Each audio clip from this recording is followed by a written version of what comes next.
সেই ভালো।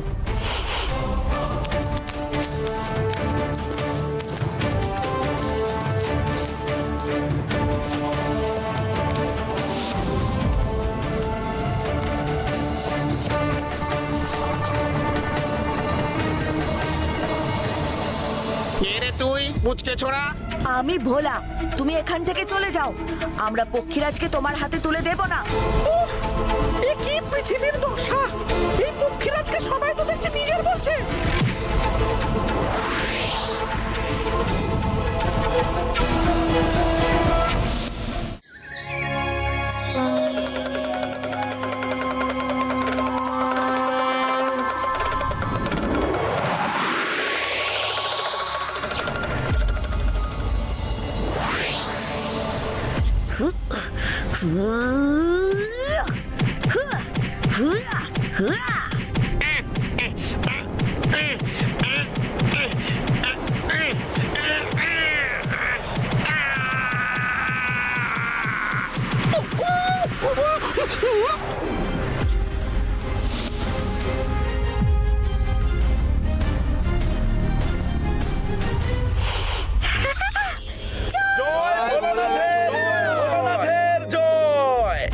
আর তোমাকে আমাদের এখানে থাকতে হবে না।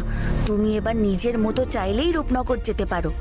যাব, তবে যাবার আগে তোমরা আমার জন্য এত করলে, তাই তাই আমি তোমাদের কিছু দিতে চাই। এসব দান ধ্যানে আমাদের প্রয়োজন নেই। আমরা তোমার জন্য যা করেছি সব করেছি নিজেদের মানবিকতার খাতিরে। একদমই তাই। তাই আর তুমি দেরি না করে রূপনগর ফিরে যাও। দাঁড়াও, বললাম যে আমি তোমাদের কিছু দিতে চাই। আমি চাই তোমরাও আমাদের মতো আকাশে উড়ে বেড়াও। আর তাই আমি এই মহেশের পিঠে দুটো ডানা লাগিয়ে দিলাম। এবার মহেশকে আর কারুর জন্য অপেক্ষা করতে হবে না। সে একা একাই আকাশে উড়তে পারবে। সত্যি তুমি আমার অনেক উপকার করলে।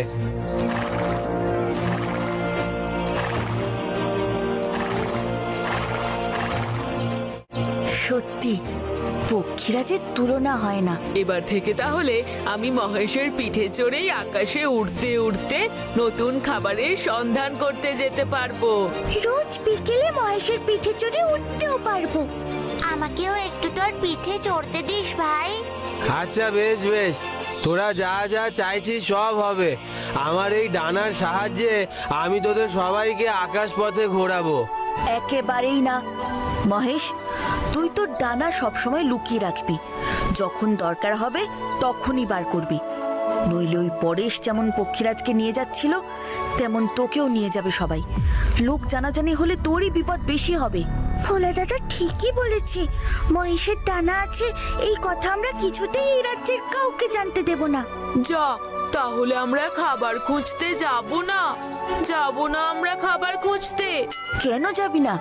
তবে সবার সামনে নয়। আমার তো এটা ভেবেই সব থেকে বেশি ভালো লাগছে যে আজ থেকে মহেশ আমাদের সঙ্গে সব অভিযানে অনায়াসে যেতে পারবে।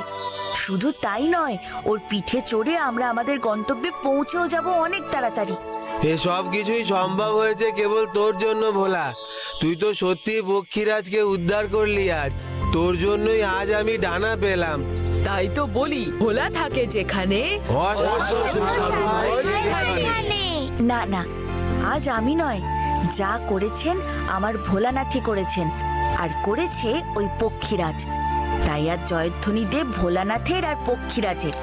ওদের জন্যই তো আজ আমরা পক্ষীরাজকে রক্ষা করে ওকে ওর জায়গায় ফিরিয়ে দিতে পারলাম। তার উপর মহেশ ডানা পেল। তাই আজ সবাই বল একসাথে, জয় ভোলানাথ, জয় পক্ষীরাজের জয়। পক্ষীরাজের জয়।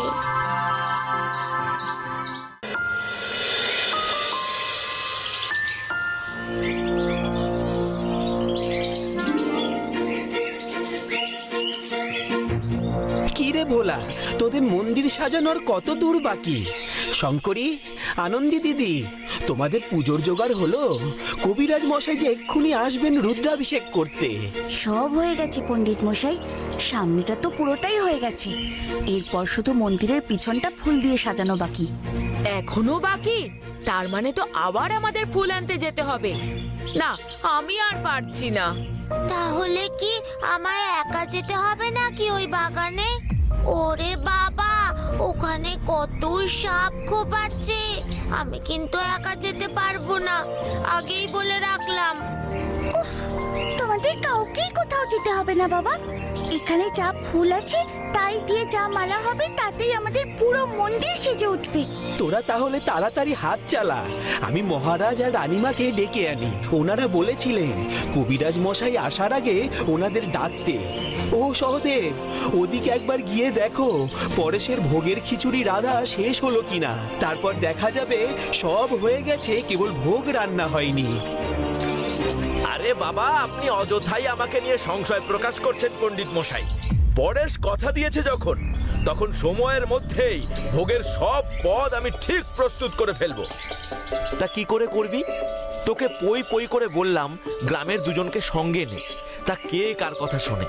এখন একা হাতে এদিকে খিচুড়ি পায়েস সব রান্না করা কি সম্ভব? আরে বাবা মহাদেব দাদা, তোমাকে তো বললাম তোমাদের কোনো চিন্তা করতে হবে না। দেখবে না আজকে এমন ভোগ রান্না আমি করব যে গ্রামের সবাই একেবারে আঙুল চেটে খাবে। এই মহাদেব, ভোগ হয়ে গেলে সবার আগে কিন্তু সেই ভোগের কিছুটা সবার আগে মহারাজের প্রাসাদে আর জমিদার বাবুর বাড়িতে পাঠাবার ব্যবস্থা করো। হাজার হোক ওনারা গ্রামের মাথা। আপনি সে বিষয়ে একদম ভাববেন না পণ্ডিত মশাই, সেসব আমার মাথায় আছে। আচ্ছা ভোলা, তোর বাড়িতেও তো শিবলিঙ্গ আছে, তাহলে তোর বাড়ির ভোলেনাথের আজকে রুদ্রাভিষেক করবি না? উমা, আজ তো আমার ভোলানাথের প্রতিষ্ঠা দিবস নয়, আজ এই মন্দিরের ভোলানাথের প্রতিষ্ঠা দিবস, তাইও না রুদ্রাভিষেক হচ্ছে। যেদিন আমার বাড়ির ভোলানাথের প্রতিষ্ঠা দিবস আসবে সেদিন আমার বাড়ির ভোলানাথেরও প্রতিষ্ঠা দিবস পালন করব সবাই মিলে। আজ কেবল আমাদের মন্দিরের এই শিবলিঙ্গের রুদ্রাভিষেকই করব না, তার সাথে আমাদের মন্দিরে একটি পারদের শিবলিঙ্গ প্রতিষ্ঠা করব। শুনেছি পারদের শিবলিঙ্গের ক্ষমতা অনেক, সব বিপদ আপদ থেকে আমাদের এই রাজ্যকে এই শিবলিঙ্গ রক্ষা করবে। তাই নাকি? এ তো সত্যি খুব ভালো কথা। আমাদের রাজ্যের উপর একটার পর একটা বিপদ তো লেগেই আছে। নেহাত ভোলা আমাদের প্রতিবার রক্ষা করে এই যা রক্ষে। তার মানে আজ আমাদের মন্দিরে একসাথে দুটো উৎসব পালন করা হবে। আরে বকুল, আমি কালই মহারাজের অনুমতি নিয়ে এসেছি, এবার শুধু পুজোয় বসতে যা দেরি। কবিরাজ মশাই, আপনি এবার নিশ্চিন্তে পুজোয় বসুন। মা বলল পুজোর জোগাড় সব হয়ে গেছে, আর আমাদেরও মন্দির সাজানো শেষ। আরে দাঁড়া দাঁড়া, আগে মহারাজ মহারানীকে ডেকে আনি। প্রতি বছরের মতো এইবারেও তো মহারাজের হাতেই রুদ্রাভিষেক হবে নাকি? আজ তো আমাকে গতকালও তাই বললেন। চল নন্দী, বকুল, শিবু, আমরা কটা বেলপাতা